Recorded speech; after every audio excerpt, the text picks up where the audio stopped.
En la entrevista de la semana recibimos a Roberto Crosa, neurocirujano endovascular. Yo sé que a él hasta le puede resultar un poco incómodo, pero verdaderamente una eminencia aquí en nuestro país en estos asuntos. ¿Cómo le va? Gracias por venir. Gracias por la invitación, buenas noches. Quiero centrarme, queremos profundizar un poco en los accidentes cerebrovasculares, porque muchas veces está hasta, uno podría decir, invisibilizado para la sociedad la verdadera influencia que este tema tiene en la mortandad aquí en el Uruguay.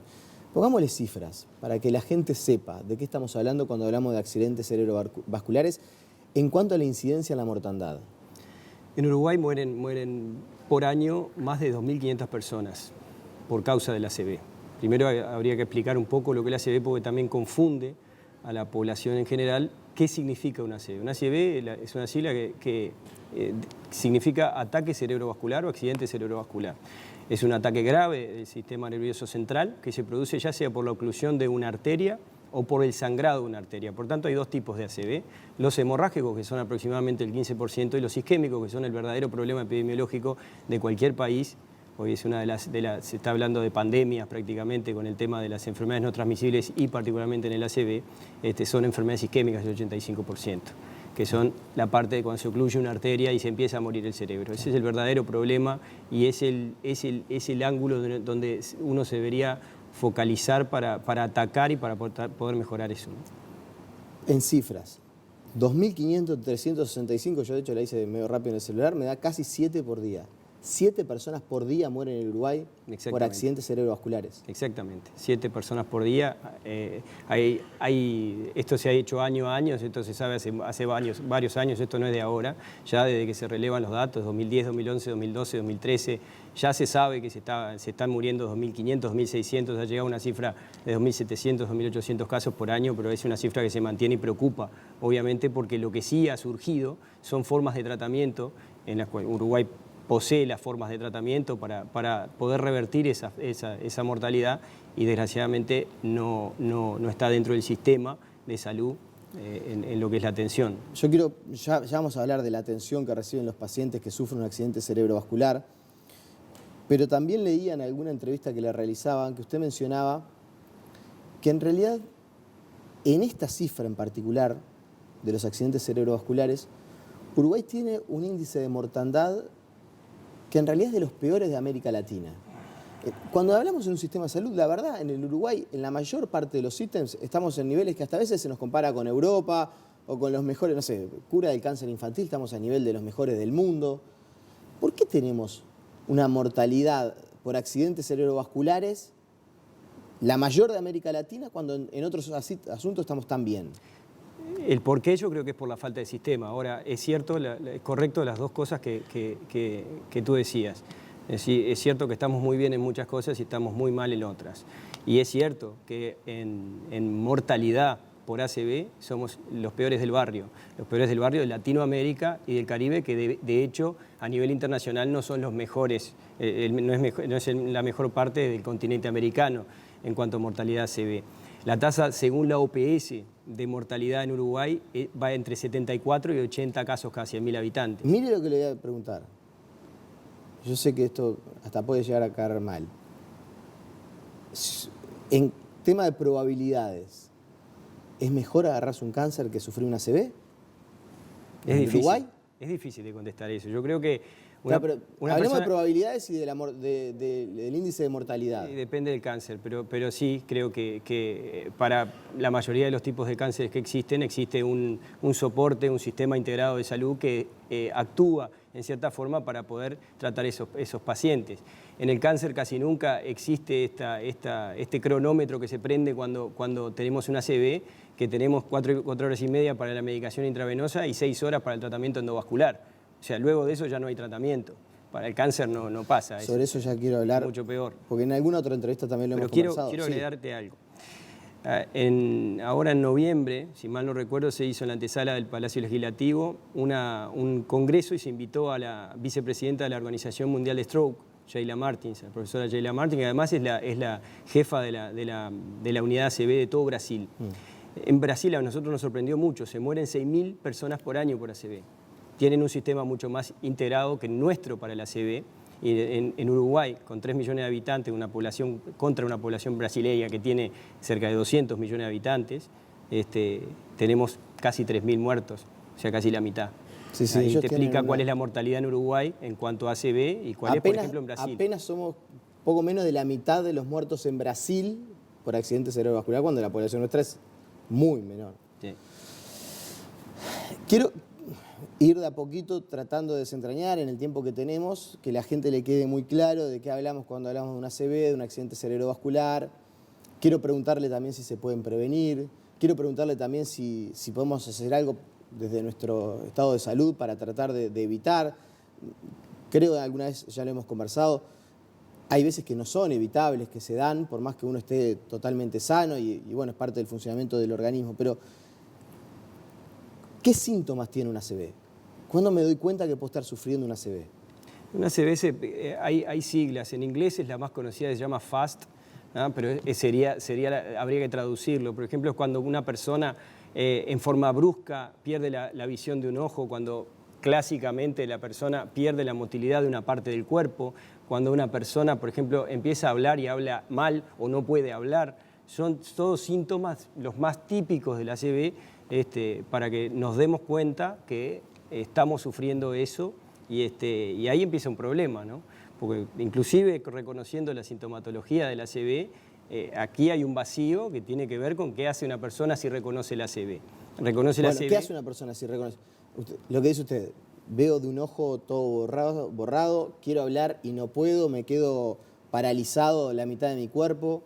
Sorprendentemente, por un tema de falta de educación, falta de promoción, que es ahí donde nosotros también queremos, en cierta forma, cambiar lo que está pasando en el sistema, que es la falta de información. Una de las obligaciones que tenemos como médicos, y particularmente el Ministerio, es hacer la promoción de salud, que justamente enseñar, en cierta forma, a la población a reconocer ciertas cosas, ciertos signos, ciertos síntomas, para poder activar un eventual protocolo para llegar rápido a un lugar.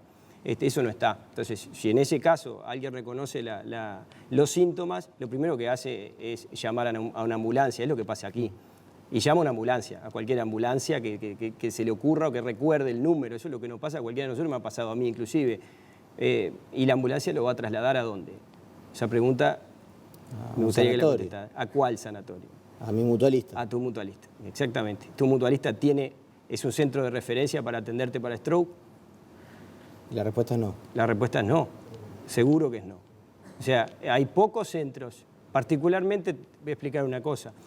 En el centro privado, en los centros que se pueden llamar públicos, el Hospital de Clínica particularmente es pionero en la parte de desarrollo de una unidad ACV y la terapia intravenosa, que es una terapia que ya tiene nivel de evidencia UNOA y se puede hacer hasta las 4 horas y media desde el 2008 y hasta las 3 horas desde el año 1996. Pero yo puedo pedir, no me lleven a mi mutualista, llévenme al Hospital de Clínicas. Sí, lo podría hacer, pero es demasiado, tendría que conocer demasiado la situación como para poder hacer eso y nosotros apuntamos a que el paciente con todo lo que está sufriendo, que muchas veces ni siquiera está consciente, porque eso es en el caso de que usted tenga una ACV y esté consciente. Usted con una ACV puede perder la conciencia también y puede no estar consciente y va a estar nervioso su familia y no creo que estén diciendo lléveme a tal lado, lléveme a tal otro, lo van a llevar directamente a donde es socio.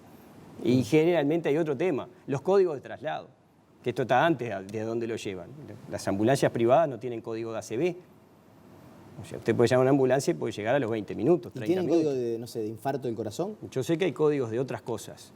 No sé si tienen código de infarto del corazón. Sé que hay códigos y se debe establecer en los países códigos serios. En el sentido de, para que prioridad. la gente entienda, no es lo mismo si estoy con, no sé, una pierna quebrada que si acabo de tener un accidente y tengo alguna patología mayor. Yo le puedo contar en lo que tengo de experiencia. Nosotros hemos tratado muchísimos casos de ACV. Por supuesto, yo me dedico particularmente a tratar casos de ACV. Me ha pasado de que el traslado de un paciente con una ACV de un hospital al otro, la distancia que tienen es menor a 500 metros, han demorado 1 hora en el traslado de ambulancia. Digo, eso es una falla en el sistema. Eso no se puede denominar de otra forma. La otra vez cuando lo recibíamos, si me acuerdo, conversábamos, usted me daba un dato que a mí en aquel momento me dejó realmente sorprendido. La cantidad de neuronas que se van muriendo en esa hora que se demoró el traslado. Son millones de neuronas. Se mueren 2 millones de neuronas por minuto. Por minuto que se pierde. 2 millones de neuronas por minuto se mueren cuando estamos sufriendo una ACV. Que se pierde, sí, por minuto. O sea que a esa persona que se le trasladó, que se demoró 60 minutos en trasladarla, se perdieron 120 millones de neuronas. Sí. De un escenario de, ¿cuánto? No sé, capaz que ¿cuántas neuronas tenemos en el cerebro? Y bueno, hay varios cientos de millones, miles de millones de neuronas. Pero el problema no, eso es un golpe de efecto. El problema es qué tipo de neuronas son las que perdemos. Hay neuronas que son más importantes y otras que son menos importantes dentro del cerebro, porque hay sectores del cerebro que son más importantes que otros. Ya repasamos un poco los síntomas, pero antes quiero preguntarle, hay gente que de repente está muy estresada. A todos creo que alguna vez nos puede haber pasado. Muy estresado, un día complicado en el trabajo, con la familia, una discusión. Te empieza a doler la cabeza fuertemente, ¿no? Eso de que uno se tira y me explota la cabeza. ¿Eso puede ser un síntoma también previo de una ACV? Sí, los que se llaman cefaleas... ¿Se da por estrés? O dolores de cabeza, no. Las ACV no se producen por estrés en cuanto al dolor de cabeza. Lo que estoy hablando en general, ¿no? Puede haber algún caso.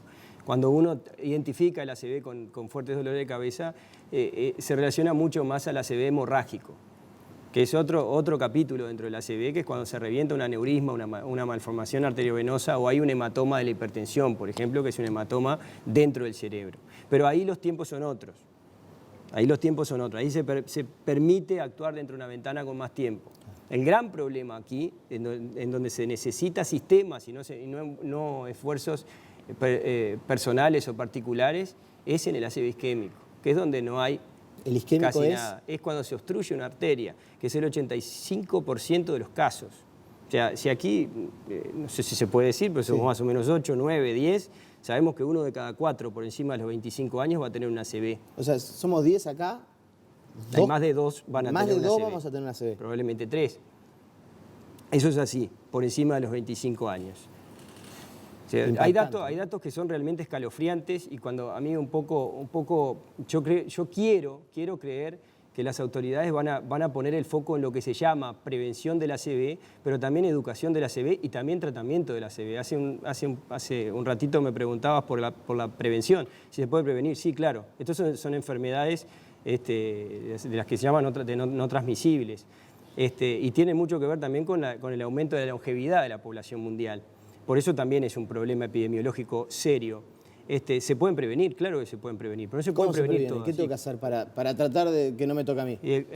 Bueno, para intentar tener un buen estado de salud, bueno, lo que generalmente se habla para el corazón, en eso sí coinciden. Evitar la hipertensión arterial, control de la diabetes si es diabético, la obesidad, realizar deportes, o sea, si el mismo tiene una arritmia, tratamiento saludable. Para todo el árbol vascular, es muy parecido. Ahora, no es lo mismo el riesgo de tener un infarto que el de tener un accidente cerebrovascular. No es el mismo, son enfermedades diferentes. O sea, porque a veces se pone de relieve, por lo menos hay alguna declaración del ministro Basso en el sentido de, bueno, pero Uruguay en cuanto al tratamiento de las patologías cardiovasculares estamos muy bien. Tú empezabas la entrevista diciendo que había como una invisibilización de la ACV y es así. Yo creo que es así. No sé si se hace conscientemente o no, pero hay se invisibiliza la ACV. Pero ese discurso de las autoridades... Yo escuché al ministro esta semana decir que las enfermedades cardiovasculares corresponden a la primera causa de muerte en mujeres y la primera causa de muerte en general. Y eso es solamente si se toma la ACV dentro de las enfermedades cardiovasculares. Pero yo te pregunto a ti, ¿qué pasa si yo te digo, tú no sos médico, o la población en general, que alguien tiene una enfermedad cardiovascular? Tú inmediatamente pensás en el corazón, o sea, no pensás en el cerebro. Entonces, decir que las enfermedades cerebrovasculares están dentro de las enfermedades cardiovasculares, para mí no sirve para justamente educar sobre un problema puntual. No aporta en lo que la gente necesita, que es estar más informada. Según los datos del Ministerio de Salud Pública, y esto lo voy a decir bien claro, porque son datos del Ministerio de Salud Pública, la mortalidad porcentual por cardiopatía isquémica, que es la más frecuente, es en mujeres de un 6% por cardiopatía isquémica y en mujeres de un 9% por ACV, la mortalidad. Entonces, es muy claro saber que si se mueren 6% de mujeres por cardiopatía isquémica y 9% por enfermedades cerebrovasculares... Por ejemplo, para las mujeres, lo que usted está diciendo es para las mujeres es más probable morir de una ACV que de un infarto. En este momento sí. Y en la población general también. La patología que causa más muertes por año en Uruguay es el ACV. Eso es así. No hay discusión sobre eso. Y está mal si yo le digo, bueno, usted me está poniendo de relieve, para una mujer es más probable morir de un ACV que de un infarto. Y usted dice, para la población en general también. Sin embargo, nunca hablamos de las falencias del sistema para atender un infarto en el corazón. El sistema para cuando uno tiene un infarto en el corazón, mayor, menor medida, menor tiempo, mayor tiempo, depende de muchas cosas, muchos factores, el interior, Montevideo, pero responde el sistema. Sí, claro que responde. Pero porque... ¿por qué responde para el infarto, que es tiene menos incidencia que para los accidentes cerebrovasculares? Primero, yo creo porque se ha hecho una política de salud que es la que buscamos que se haga para el ACV, que es la promoción, educación y, por supuesto, la creación de centros de referencia. Hoy los centros de hemodinamia que están, y esto lo maneja el Fondo Nacional de Recursos, hacia dónde van, eso está dentro del Fondo Nacional de Recursos y son gratuitos, hasta para las mutualistas. Usted tiene una enfermedad coronaria aguda, que probablemente lo que se le llama un infarto, e inmediatamente lo van a llevar a usted a que le hagan probablemente un tratamiento endovascular, que es lo que se pide, entre otras cosas, con esta ley, en el corazón, porque también es un tratamiento endovascular o quirúrgico, pero generalmente es endovascular y se va a hacer en un centro de referencia amparado dentro del Fondo Nacional de Recursos. ¿Y qué es un tema de costo? ¿Es elevado el costo del tratamiento de los accidentes cerebrovasculares? No, yo creo que cuando se habla de medicina de alto costo, yo creo que no hay medicina de más alto costo que la que se está aplicando en este momento. No hay nada peor en cuanto a costos que dejar que un ACV no reciba, o sea, darle suero a un ACV. Y yo voy a poner otro ejemplo. O sea, si usted tiene una apendicitis, por ejemplo, que es dentro de las cosas que más o menos todo el mundo conoce, y yo a usted lo dejo con la apendicitis, con un suero fisiológico, en una emergencia, no llamo al cirujano, no hago nada. Usted va a tener seguramente una peritonitis dentro de un rato. Eso se va a agravar, eso va a ser más caro. Esto pasa lo mismo en el ACV. La única diferencia es que usted tiene la posibilidad de morirse o de quedar con una discapacidad severa, muy severa. Y hoy por hoy, en la mayoría de los casos, cuando hay un accidente cerebrovascular, ¿le enchufan suero a uno? No, yo estoy poniendo un ejemplo. No, simplemente. Pero la verdad, está bien, o sea, parece ser algo bastante lógico cuando uno a veces va a una emergencia a una mutualista, ni siquiera a veces que si es conducido por una ambulancia, ¿no? Se siente mal, le pide llévame hasta la mutualista. Hay veces que si el dolor de cabeza, no sé, es fuerte, lo primero que se hace es poner suero. Digo, ¿cuál es la respuesta que tiene el sistema para cuando se dan estos...? O sea, ¿es fácil de detectar en una puerta de emergencia que alguien está sufriendo un accidente cerebrovascular? Es muy fácil. Cualquier médico está capacitado, si está en una puerta de emergencia, para determinar si hay una ACV o no hay una ACV. Acá hay una cosa que es la buena noticia de todo esto. Uruguay tiene todas las formas, Uruguay en este momento tiene todas las formas de tratamiento posible y tiene gente entrenada para otorgar esos tratamientos. El tema es que los pacientes no llegan, y no llegan porque no hay sistema para que esos pacientes lleguen.